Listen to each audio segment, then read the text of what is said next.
till mitt labb. Här jobbar jag som arkeolog. Och idag ska ni få följa mig på en dag på jobbet. Ja, innan jag börjar dagen så jag brukar ta en fika.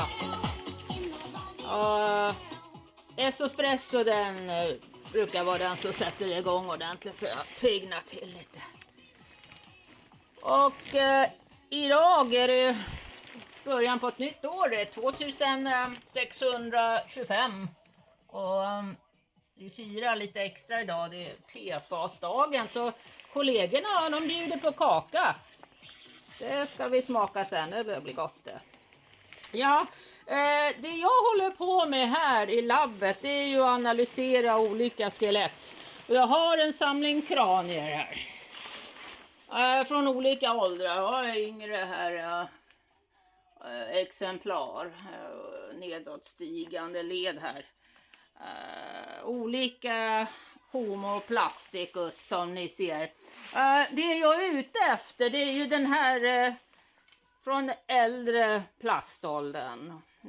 Som jag inte lyckats hitta något exemplar än. Men jag hoppas hitta det. Ja, nu ska ni få följa med mig ut till en utgrävning. Jag och mitt team har hittat en gammal bosättning alldeles vid Sandhag. Och där har vi hittat faktiskt mer eller mindre ett fullskaligt helt skelett. Här ska bli jättespännande. Vi ska få ta lite prover. Följ med här.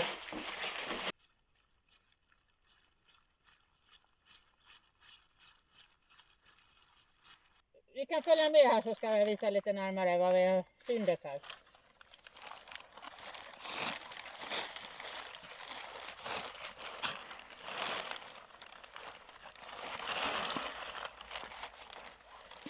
Så det är en kvinna, det kan vi konstatera.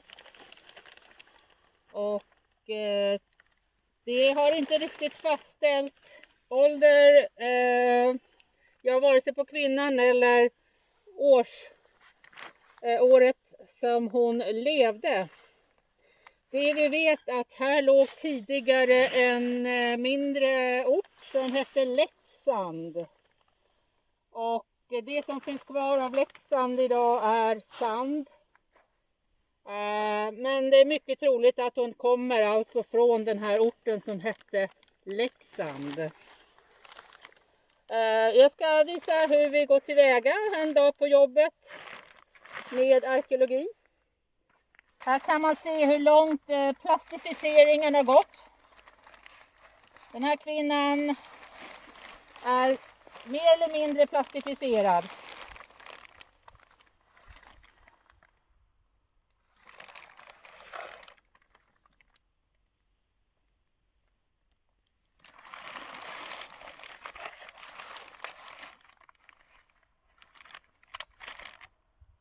Ja, det stämmer. Ja, hon är ungefär, jag skulle säga att hon är 75% plastificerad.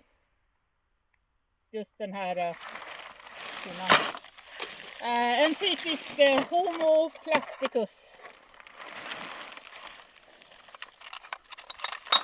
Jag tänker ta med mig ett litet prov till labbet och för att verkligen fastställa året.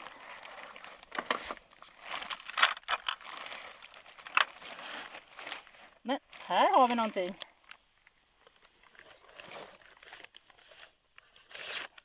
Här är det en Samsung och det kan ju hjälpa oss med fastställningen av året då kvinnan avled. Och jag skulle kunna tänka mig att det är äldre plaståldern i alla fall. Så mycket är jag säker på.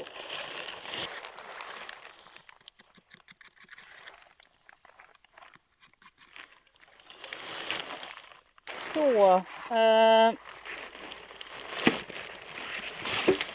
jag tänker att vi sedan går tillbaks till labbet och sen får ni följa med hur jag analyserar proverna. Ja, då är vi tillbaks på labbet igen då.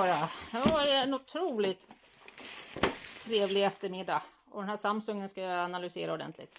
Kollegorna var schyssta och grävde upp skelettet, så nu har jag det här, och det här har lyckats behålla allt utom benen tyvärr, som kan hända att något djur har ätit upp redan då.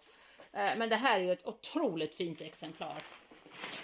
Ja, här är provet nu som jag tog från skelettet tidigare, och vi ska analysera det i mikroskopet här.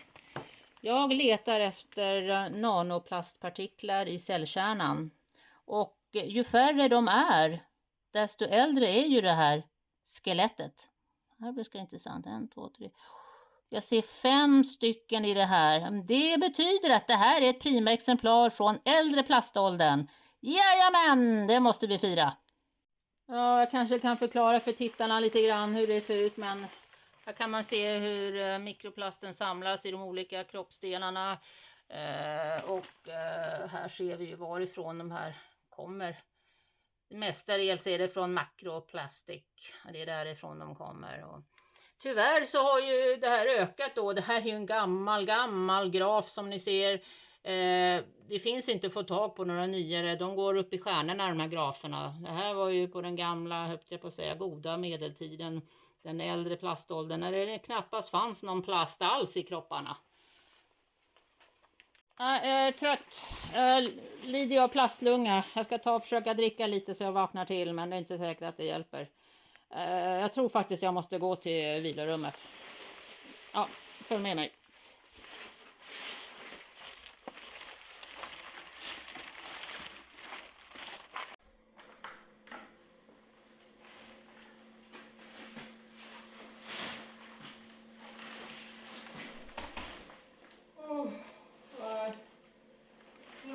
Det här hjälpte inte. Jag måste lägga mig och vila nu. Jag lider av plastlunga. Så det här är vilorummet som vi har på labbet. Jag får återkomma med mer imorgon.